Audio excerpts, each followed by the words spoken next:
Hello, everyone. My name is Mirna, and on behalf of the Mindalia TV team, welcome to Mindalia live streaming, where thousands of people around the world gather daily to see the lectures and interviews organized by Mindalia TV.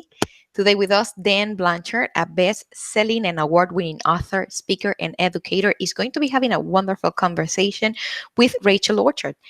Rachel is a coach, author, and podcaster. But before starting with them, we want to remind you that Mindalia's mission is to share information that can help raise the level of consciousness around the world. And you can help us by subscribing to our channel, leaving us a positive comment down this video, or sharing it with someone that you know that is going to benefit of the content that we're going to be talking here today. We also want you to collaborate with Mindalia with your own valuable content. And for that, you can go to our website. On the top, you're going to find a link that says Collaborate with Mindalia. That link is going to take you to a form that you can fill out for our technical team to be getting in contact with you. Remember that you can collaborate with Mindalia in Portuguese through Mindalia Televisao, in English through Mindalia TV English, and in Spanish through Mindalia Televisión.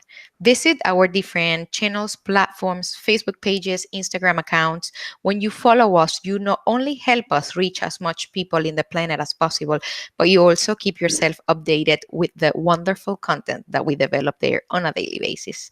I'm not going to be delaying this any further, and I have now the pleasure of leaving you with our dear Dan and with Rachel Orchard. Guys, welcome to Mindalia live streaming. The screen is yours. Hey, Mirna, how are you? Great to be with Doing you again. great. Welcome, guys. Yeah, and welcome, Thank Rachel. you. Nice to be here. Guess what, everybody? My friend and guest, Rachel Orchard, she's coming to us all the way from the United Kingdom. It's like really late over there. She's drinking coffee. She's a real trooper. So happy to have you with us today or tonight, Rachel. Very, very happy to be here, Dan, and to be your guest. Wonderful to see you again. Cool. So now, some people know Rachel as the pocket coach, my pocket coach, and she's got this great book out called The Passion Two Set, I believe. So Rachel's a great author. I've been on her show before. She has a great podcast. It seems like Rachel does it all. You know, she's a blogger, podcaster, trainer, author. She's got a bunch of like awards and distinctions. And I believe that you like even speak English and German. Isn't that correct? Oh, that's a bit of a stretch. GCSE German, but rusty, very rusty now. Well, it's still better than me. Maybe. So we were speaking a little bit earlier, Rachel, and you had mentioned something about permanently shifting mental blocks. And you said that your new book, Passion, is about that. So I know I just scratched the surface with who you are, what you do. So hopefully you can fill in some gaps of what I missed about who you are, what you do. And then definitely tell us about this permanently shifting mental blocks with your new book, Passion. Yeah, thank you, Dan, and thank you for having me on the show. And thank you, Mirna, as well. It's really great to be a part of the team. So, here's the book without doing too much promotion. And as you can see, there's a little light bulb on it, and he's plugging himself in, or he or she. Really, that book depicts for me what the book is about, is being at the source of your own energy, of where you're draining your energy or where you're getting your energy from. And I think just to keep it kind of in line with Mindalia, this whole idea of consciousness and health and knowledge, where I came from is I started to be on the 6-7 years ago of when I started coaching. Coaching is about consciousness, right, Dan? Would you say it's all about us starting to become more aware of what works for us and what doesn't work for us and people around us? How can we better serve people around us and communities? And I know you and I spoke about communities and things like that, because as humans, we're programmed to help each other. So for me, when I started learning about coaching and how it improved me and my kids and my job and my whole surroundings, I was like, why is everybody not kind of doing this coaching thing? And it's happening in America, you're ahead of us there, right? But in the UK, us Brits, we're a bit stiff upper lip, like don't talk about it. But, you know, coaching is not about, you know, talking about your feelings. It literally is about finding those mental blocks. So passion for me was about me looking for 6 years researching on what are the common patterns that all of those experts and those billionaire entrepreneurs like Tony Robbins and all of the likes of people like that, what's the formula that seems to be working for all those guys? And I put it into an acronym. So passion toolset. Passion actually stands for different parts of personal development, and for me they are the 7 blocks to permanently shifting those things in your way that that are getting in the way of helping us achieve goals. So that's where it all came from. And I love, Rachel, how you talk about the shifting, because many times it's just a subtle shift, right? It's like a little bit of a mindset, a subtle shift to pick up these things. And I got to tell you, I love that book cover of that light plugging himself in. Isn't it beautiful? I love that book cover. It reminds me of a time like when I was in high school. I used to people would be like, oh my God, Dan, how do you do so many things? Way back in high school, they were saying about me. And I was just saying, you know what? I wish at night I could just plug myself into the wall for 1 hour. That would give me maybe 5 more hours to work and get things done. And here I am like 30 years later, and Rachel, and I still feel the same thing, sleeping like 5 or 6 hours a night. I'm like, heck with that. Let me just plug myself in for 1 hour. And you know what I could accomplish if I could just plug myself in for 1 hour? So, I mean, that would be like incredible what I can accomplish. But I got to tell you, going back to what you were saying, I think you're so right. I think you just totally found the right path when you talked about coaching. Now, I was a 2-time junior Olympian wrestler. I thought I knew how to wrestle very well, right? And then I got a job coaching. Now, that's not exactly the same kind of coaching you're talking about, but let me bridge this in a moment. When I started coaching wrestling, for the first time in my life, I had to really think about it instead of just doing it. Yeah. So I had my muscle memory that I could just do it. But when I had to slow down and really think about it and really think about how do I explain this to my athletes and how do I tell them like why they're going to use it, why it's going to work, when to use it, and when not to use it. You know what I'm saying? When I was in that realm, I was shocked. I was like, wow. I'm like, am I becoming like really good at wrestling now or what? Because I'm coaching it. I'm teaching it. And then a few years later, I ended up as a school teacher. And the same transformation happened.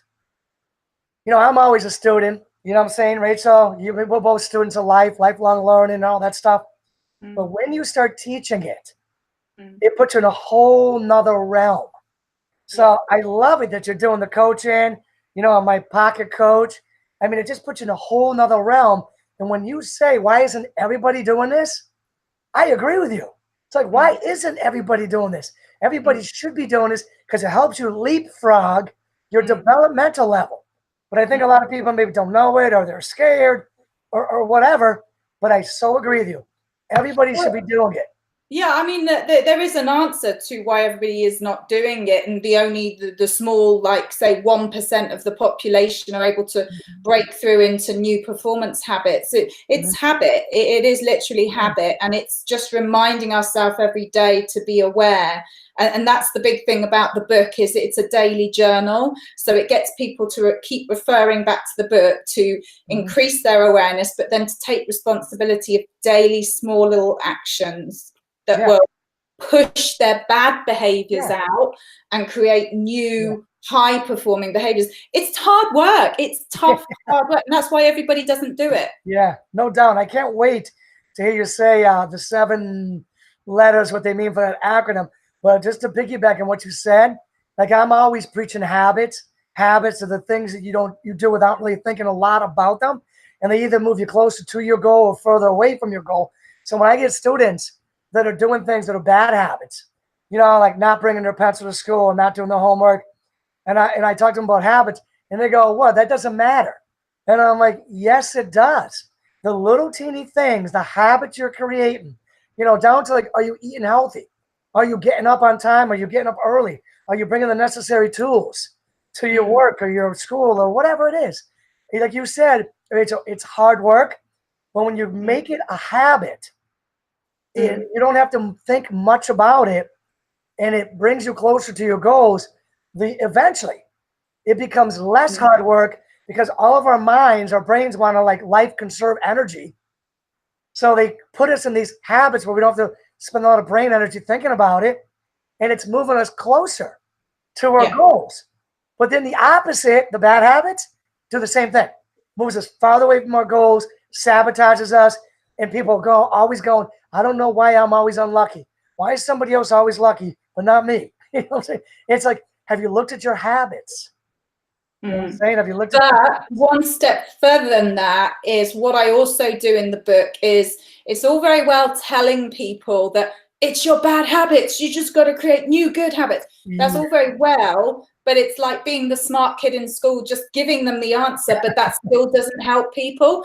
There's two other performing factors that come into play that then help you absolutely knock those habits out of the ballpark. And that is, one, creating a kind of culture in your life of appreciation and just acknowledgement, and really daily. And I really had to build that as a habit. So create that appreciation. But the second performing factor to allow you to then start dealing with your habits is literally deciding, I want this more than I don't want this. And that's the biggest number one factor of people who do not break through performance habits. And what I see time and time again come up is people just haven't chosen to really want whatever is the goal, that the next stage that they're just not breaking through. Okay, you're overweight, you're fat, you just don't want it enough to lose the weight, or you smoke too much, or you drink too much, or you hate your work or your boss, or you hate your living situation. You just don't want it enough to change it. End of. That's key. You know, it's funny that you're saying that, Rachel. I was having this conversation probably last year with somebody, and you know what I'm saying? Like you choose. You do. Either you choose to do or you choose not to do, or you choose because you're refusing to choose, right? So I was talking to somebody last year about this whole choosing, this whole deciding. I'm like, just decide to do it. And they're like, well, it's not that easy. And I go, hold on a second. Think about this. The word decide, the Latin root word of decide, side is like scission, means to cut off. You know, and D is from, cut off from. So when you choose and when you decide to do something, you're cutting yourself off from the other possibility of like smoking again. You know what I'm saying? Or whatever it may be, drinking too much. You know what I'm saying? Or even just drinking. So you got to decide. And when you got to cut yourself off from, and that's a conscious choice. It's a conscious choice that many people are just too lazy to make, or maybe they're not aware of it. You know what I'm saying? Or they just don't want to go through work. They just don't want to do it. You know, they don't want it bad enough. Exactly. Or they're just unaware. They're just unaware of the block that's getting in the way. They're just really not aware of themselves that much. But absolutely, like you say, you just cut through that and make the decision. And once you do, the rest is easy. And then building the habits is then easy. So that's the key. That's a great starting place. So Rachel, going to your cover, Passion. So now this means something. Every letter means something? It does. It means something. So when I was coming up with this tool set sort of 3 or 4 years ago, I was, as I say, I could start to see these patterns emerging from because I listened to about 400 different authors, podcasters, TED Talks, business people, and it seemed there was kind of core things that they were all kind of saying. So the 7 letters, the first letter stands P for power, and power is not the kind of forceful power where someone dominates over somebody else and, you know, punches them and causes, you know, has violence. Power is an internal kind of almost a stillness and a calmness that someone has. And the way I liken it in the book is someone who walks in a room and they're not loud and they are just with the people in the room and they are listening and they are taking on board what everybody says. And that kind of person that you see that walks in and they have such a presence, such an aura, but they are very powerful, that, you know, they might not be sort of showing off or a very tall person or a very strong person, but they stand very firm in their space, and then they ask maybe one question, and that question completely cuts through everything because they've identified what it is people in that room want, and they are very powerful. So that for me is being at the source of your power, understanding others and what is required. Absolutely. And those people are rare, you know, not a big guy, not a big girl. They just walk right in that room, and everybody senses that there's something different about them. And I'm a history teacher. That's one of the things I do. It's my day job. I'm a history teacher and special education teacher, you know, as you already know, Rachel. But I remember reading a book back a long time ago. It was about the Transcontinental Railroad.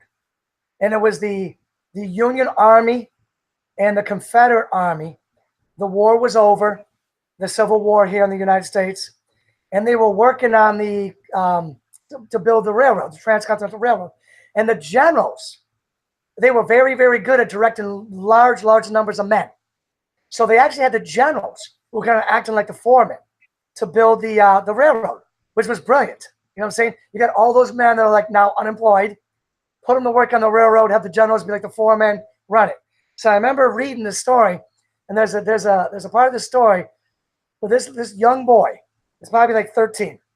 He says to his dad, he says, "Hey, Dad, is that General Sherman over there?" And his dad goes, "Yes." And he goes, "General Sherman's a little guy. I always thought he'd be a lot bigger." So his dad's like, no, he's not a big guy at all. He was like maybe, I don't know, let's say 5'5", 5'6", whatever. Not a big guy at all, right? So his son goes, "Well, Dad, I don't understand how that little guy had so much power over so many men." And his dad said, "Son, a little later when you get a chance and he's a little bit closer, look in his eyes." He goes, "And you'll understand." He goes, "He won't say a word to you. Yeah. You'll just know from looking in his eyes." You know what I'm saying? Yeah. It's that inner confidence, that inner power. You know what I'm saying? Like that stillness, but that very like resoluteness. Yeah. Saying that power totally made me think of that General Sherman story. So I hope I didn't take you too much off your off on a tangent. No. Or I hope I didn't take you too much off track. No. With the railroad track. Very good. Oh my God. Tumbleweeds. Very good, Dan. Yeah. So no, exactly. No, and I was just thinking, like, there's a story where there's some sort of disaster, and the homeless guy comes in. Maybe there's a big traffic accident, and he starts directing traffic, and he's a homeless guy. Yeah. But he just took it upon himself because he just had an inner power, and he didn't need to be given that role. He's in the disaster and he's directing traffic because there's no officials around, and it's kind of that inner knowing and just that ability to direct people, and people will respond to you naturally. You don't have to have a title. That's exactly where I was going next. You must have just read my mind, Rachel. It's like leaders without titles. You know, they're out there. Yeah, they're out there. Somebody, not to make this religious or anything, but somebody a couple of weeks ago said, it's like Jesus. You know what I'm saying? A leader without a title. I mean, they're out there. So yeah. Cool. Yeah, so that's kind of what power is. And as I say in the book, what I very much do is I start to breathe life into concepts that I believe are massive concepts out there that the likes of Oprah and Tony Robbins and other people might talk about or might not even talk about, but you get the powerfulness of these people. So I start to breathe words into it. But what the Passion Toolset does is it's not trying to teach people, because the stuff in the toolset is it's already out there. It's I'm trying to get to people to remember their human skills. These are all human skills. Power is a human skill. We just forget it. When we're a baby, we are very powerful because we know how to get the food we want, the toys we want. We scream, we shout, and then we learn to be, you know, silent and quiet because we're taught you must be quiet.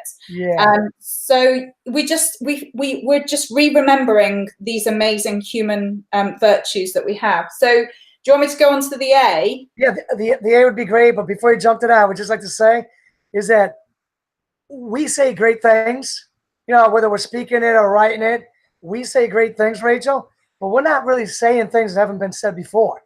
We're just kind of reminding people, or maybe we're putting it in a neat little place with some steps to follow. And that makes all the difference in the world for people. Absolutely, yeah. And you know, in traditionally when I was coaching, because I don't do so much coaching now, I'm writing and doing podcasting. But when I was traditionally coaching, you obviously just provide that kind of mirror for people, you know, just so that they can see stuff. Because if you try to tell someone the answer, they won't see it. They have to see it for themselves. You know, and hence why, you know, for me, the tool set is very much me giving people the tools for them to go and create even more and even better. I mean, I've already had this tested, and that now my clients are reading the book and they're coming back with new stuff that I hadn't even seen. So for me, it's like a genetic coding that I want to just keep growing and growing and for people to use. So it's so easy to use in your daily life. You don't realize you're becoming a lot more aware and just more higher performing because you've got the building blocks to see what's stopping you and then to choose, like you say, to decide to go forward and take the actions even when your previous self wouldn't take the actions. Well, Rachel, your teachings and your book is like, it's so helpful. So let's hear what that A is. So A, what do you think A could be? Always. Always do it. So A is a bit like Myrna. It's authenticity. So authenticity is a massive one. And I don't know, it's bandied about a lot now because obviously with social media, there's so many different podcasts out there about being real and being yourself and self-awareness and all of this. But I think it's really, people are struggling to be themselves now because of the pressures of looking good and all of those poster childs, you know, the kind of the models and the airbrushedness, the whole airbrushedness of life. And that whole social media thing. Well, friends only put up the good stuff. Yeah, exactly. And it's so sad because people are fooled by that. People actually think that is the way real life is. And real life isn't like that. It's tough and it's hard. And sometimes you're sad and sometimes you're depressed. Yeah, no doubt. And you know, I'm a big advocate for all this mental, you know, the mental health awareness is that, you know, even like people like you and I who might be coaches or podcasters or whatever, we have off days and we have down days and it's there's not a lot of realness because it has to be airbrushed out so that marketing and advertisers can sell a glamorous life that's not true and you'll never get to anyway because it's about enjoying what's now in this present moment. So authenticity is massive, and it was a massive tool for a lot of my clients last year when I road tested it. And some of them went from one lady, actually, when she started in the workshop, because I do a 3-month workshop that's the same as the toolset book, and she basically said on day one, I've lost myself, you know, and within 1 week, she was like, oh my God, this is just so amazing. I just realized everything that was kind of stopping me and getting in my way. And she really could start being real with herself. She'd just forgotten to be herself and be truthful with people. So, you know, it'll work for different people differently, but authenticity is massive nowadays. And I think that so puts you at peace.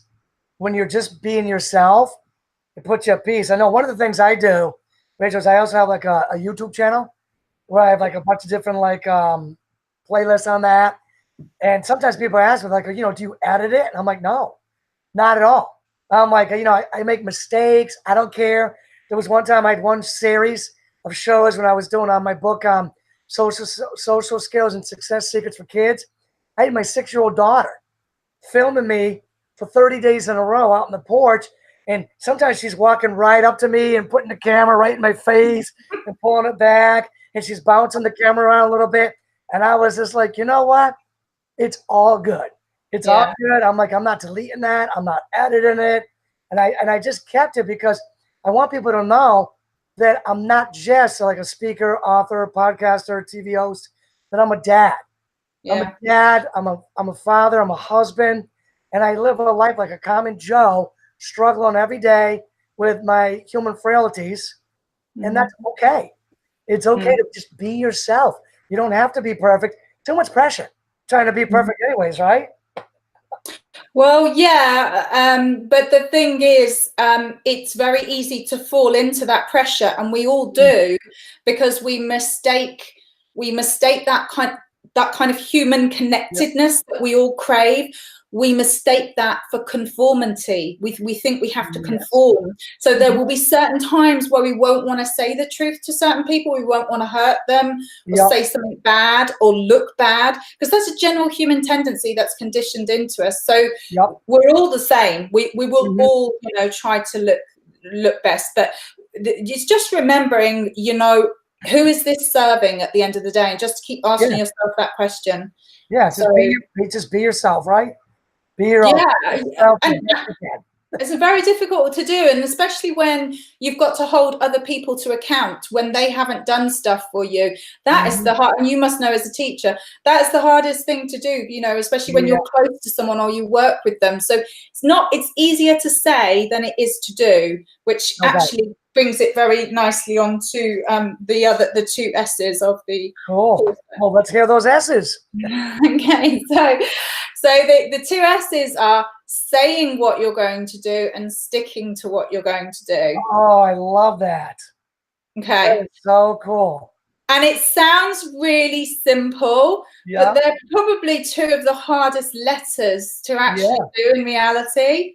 Because number one, saying what you're going to do, fine, I'll just say a goal, and yet it's easy to say a goal. No, because when people are in work contexts, or even if you're a small business owner like myself, you don't want to set high performing goals because you're scared you're going to fail, and you're so overwhelmed. The amount of procrastination. I was procrastinating last week about making some sales calls I didn't want to make. We all procrastinate, and people do this in work as well, and they'll set the goals low because they don't want to fail. So saying what you're going to do and the overwhelm is like drowning all of us. We've got to be politically correct. We've got to do it the right way. Oh, should I do it that way so I please my boss, or I please, saying what you're going to do. People do not say what they really want to do. I so agree with you. I mean, most of us don't even write down our goals and don't even think about them. But sometimes if we do write them down, we write down these little ones and then we hide them somewhere. You know what I'm saying? So nobody ever see them. We'll never see them again. New Year's Eve comes around. We're like, oh yeah, I had some goals somewhere, right? But I love the saying it, because that puts public pressure on you, and it kind of holds you accountable. So, if you tell your friends, hey, here it is, I'm going to give up smoking. You know what I'm saying? I'm going to give up drinking. I'm not going to drink anymore. I'm going to lose 10 pounds. And you tell your wife, you tell your kids, you hold me to it. Daddy's going to lose 10 pounds no matter what. So every day, I want you guys to give me a hard time if you see me doing something that, eating that donut or whatever, right? So when you say it, it's so much more powerful than just maybe writing it down and hiding it somewhere. Nobody really saw that anyways. Nobody really knows. Nobody really knows that I'm lying to myself, because you are. You are lying to yourself when you say you're going to do something to yourself. And then you go as far as to write it down. You are lying to yourself, just nobody else knows it. So it's a little bit easier for you to kind of skip out on your commitment to yourself. But if you say it loud, that's why sticking to what you're going to do is so cool, because you are going to let yourself down, and you are going to let other people down, and you are going to fail along the way, and things are not going to go exactly the way that you expect them to go, which is why sticking to what you're going to do is so amazing, because sticking to what you're going to do is all about forgiveness. Yeah. I can forgive myself, which is so hard to do, which is what none of us practice doing, because naturally we're not brought up to forgive yourself. We're brought up as competitive. You have to be number one, and that's the only thing. And it's like we're not brought up being taught how to fail, and that is critical to striving forward as a business owner. Myself as a small business owner is forgiveness, and that was like a core component of my coaching way back when. So it's so releasing and healthy and a healing for Mindalia, a healing energy to go, I can set this goal, I can say it, and you know what, if something goes wrong, I can hold my, it doesn't mean I can go out making goals and keep making mistakes. No, it means you can make a mistake, and then with the knowledge of that mistake, do it better. You not keep failing. And then we move forward with the new knowledge. We've forgiven ourselves, and then we say, okay, so I didn't achieve that goal by X, but I'm going to achieve that goal by Y. Or I couldn't achieve the works project because so-and-so happened, but I'm going to re-promise and I'm going to do it here then. And just communicate we are too afraid as humans to communicate with the customer what went wrong, so we'd rather lie or cover it up. Be truthful, and the customer will be understanding if you explain what happened, what I said I'd do, what happened, and then when I'm going to re-stick to it. End of. Clear communications.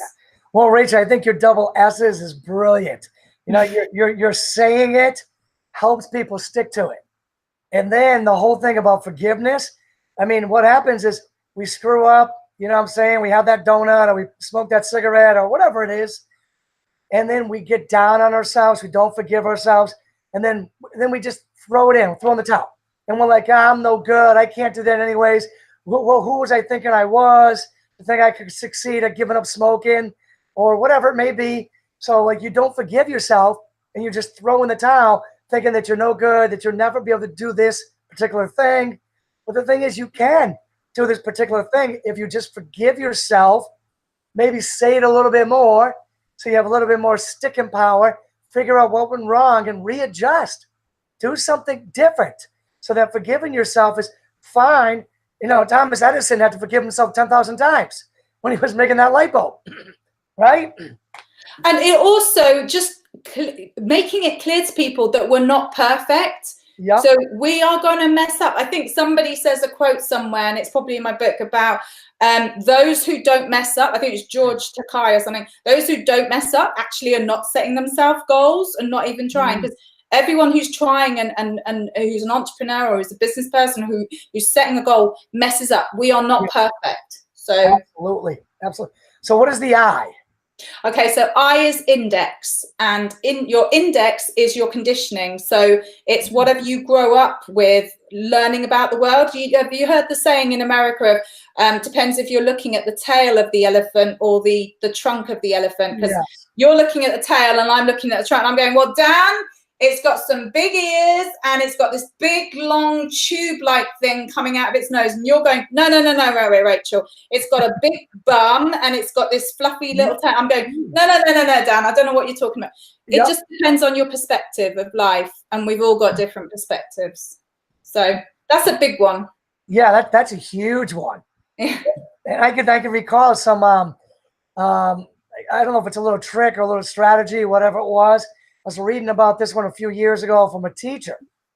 When these two kids were like fighting in class, she did the same sort of thing with like this, I guess this maybe specially prepared book that could stand up. And then she just flipped the book over, and then the other could see what the other was looking at.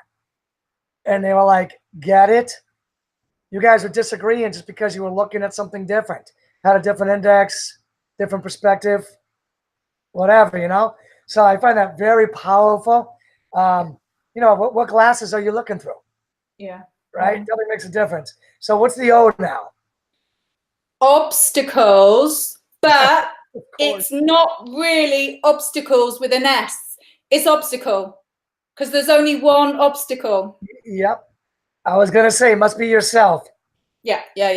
This is another massive biggie that actually some of my students really loved last year.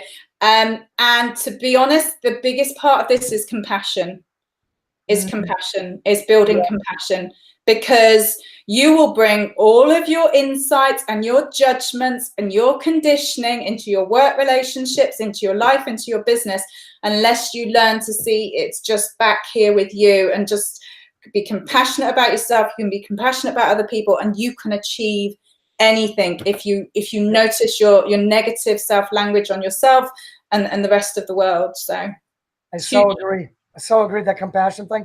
And I think like back about 2,500 years ago, the great Roman orator, Marcus Aurelius, he talked about empathy, which is very similar, to compassion.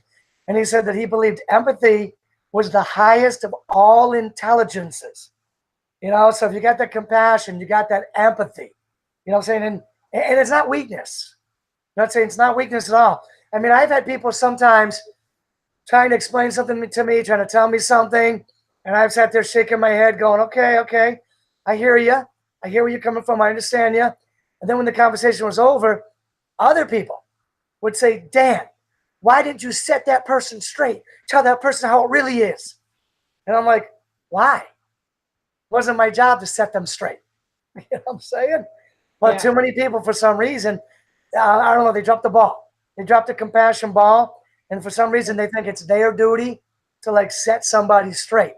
And I say, no, that's not the intelligent way. The intelligent way, according to the highest intelligence, is the empathy and compassion. Have that, and the other things start to fall into line. Yeah. And the way that you practice that is, honest to God, is by practicing self-compassion. And because I was rubbish at self-compassion before, I was so hard on myself. I was my worst critic, as we all are. And the more I practiced it over the years, the more I can see people when they've been negative or aggressive. I don't do anything. It's just they've got something going on with them. And the best you can help them is by listening or by letting it go, because there's nothing you can do in that situation. There's something going on way over there. And you just have to kind of go, they're having a bad day, and what can I do to help if I can or not? So cool. That's awesome. Actually, you brought that to another level with the whole self-compassion and then recognizing it, or, with the others around you. You know what I'm saying? Like one thing like I do is sometimes I look for like the vocabulary words people are using, and I can tell where they are at what level of thinking that they're at with the words they use. So, and when you do that and you start recognizing it, it puts you cognizantly at a whole nother level yourself. So I love it how you brought that to another level. And I believe we still got the N left, don't we? Unless I forgot how to spell. N, yeah. And the N, just very quickly, is my favorite letter. Cool. N stands for navigation. So it is literally the tools and the methodology and the mindset and the structure that you use to navigate through your daily life. So it's literally how you set your day up. So this is where all the passion tools come into action, taking a small daily action, a positive step, well, not even a positive step forward, because I'm not a big fan of positivity, but just taking that behavioral action that stretches you, that feels uncomfortable, but slowly taking that behavior will build belief. I was never a big one into this believe and you'll achieve anything. No, with me, that didn't work. I was like, I'm telling myself BS, this does not work. So I had to behave myself into those new actions and those new beliefs. So navigation can be anything from, as I navigate my day, that as soon as you get up, you start listening to a podcast, something positive, you set your exercise, I have a litre bottle of water, you feed your body, you feed your mind, and then you set up for the day. Go through some of your actions of what you want to achieve the day. Write a list, send it to an accountability buddy, as I do daily, of what I want to achieve. Get someone to hold you accountable.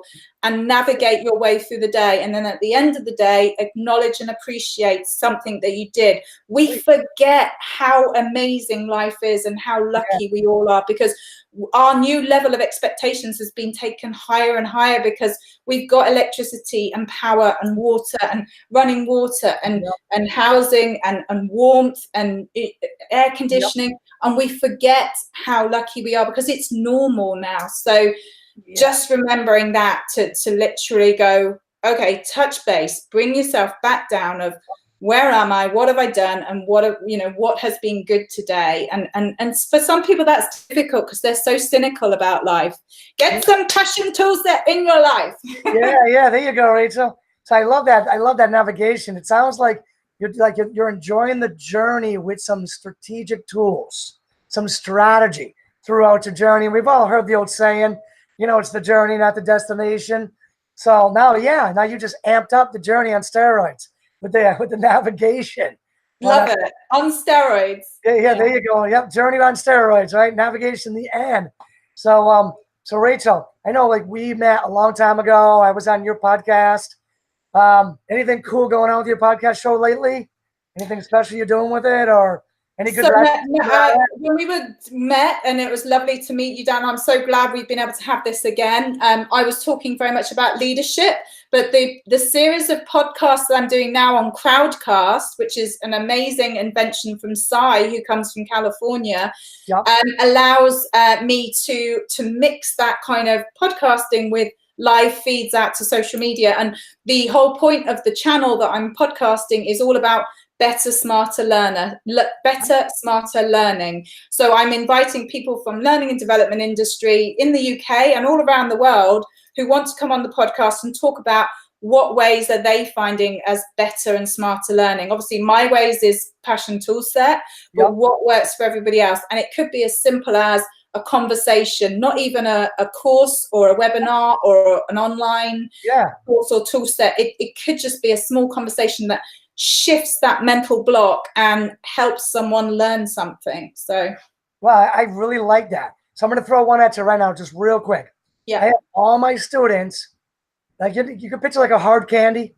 It's got the little bit of oval, the two little triangles, the wrappers. Yeah. So that's my class logo. So I have all my kids draw that on the top of their paper, the oval with the two little triangles. And inside of it, they write CANDI for candy. And that's our class logo.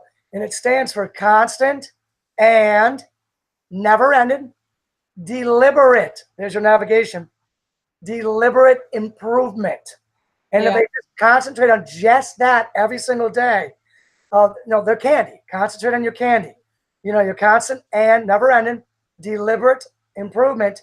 You do that every day. 2 years go by quick. You're going to see that you've learned a lot of things. You've amped up your learning. You've learned a lot of things. So that's my quick little contribution to your show up on the side there. Throw candy. I'm throwing a candy at you. Okay, I'm catching it. All right, cool. So I know we got to start wrapping up here, Rachel, and pretty soon Mirna's going to come back on and close out the show for us. But I'd like to give you an opportunity for anything I forgot to ask you or anything else you want to talk about before Mirna comes back on. Well, no, the only thing I would say is I'm really proud of myself just recently, because I put myself through a year-long trials, and I am now going to be an on-call firefighter as of the 7th of May. So I am very proud of myself. That's my shout out of how I'm making a difference here in Cambridgeshire, UK. So they're lucky to have you. So thank you. I'm lucky to be here. So, it's great to be on this show also. Yeah, it looks like Mirna's back, and she's wonderful too. Yes, I am. I'm back, guys. Thank you again for allowing us to be the channel in which you guys share your wisdom, your amazing ideas. And where can we find you? Once again, please, Rachel. Okay, so you can find me at www.passiontoolsets.com, and that's my website. And then if you want to email me any questions, I am at Rachel, which is RACHAEL at mypocketcoach.co.uk. Thank you. And Dan, where can our audience find All you? right. They can look me up at granddaddy6.com or danblanchard.net. Or just Google me, Dan Blanchard, Daniel Blanchard, author, speaker. I'll be everywhere, all the social media channels. Check me out on Amazon. Look up The Storm. So I'm easy to find. So definitely come check me out. Zip me an email. I'll definitely answer you back. And thank Thank you. Thank you again for sharing with us. And to our beautiful audience, thank you for sharing our time, our space, so we can bring the information that we share on a daily basis, information that can help raise the level of consciousness around the world. And we hope to see you soon. Bye bye.